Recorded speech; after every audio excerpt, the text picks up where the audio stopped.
The baby birds are always sleeping, but when they feel presence around them, they will respond thinking their mother is about to feed them.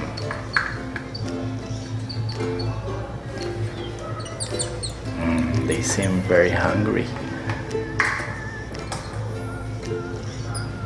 I guess banana will do for tonight. I think it's nutritious enough as I've seen some birds pecking on some banana. Well, we still have banana plant here in our backyard years ago. But for baby nestlings, you have to mash or soften the red banana and feed them in small amounts so that the chicks could swallow easily.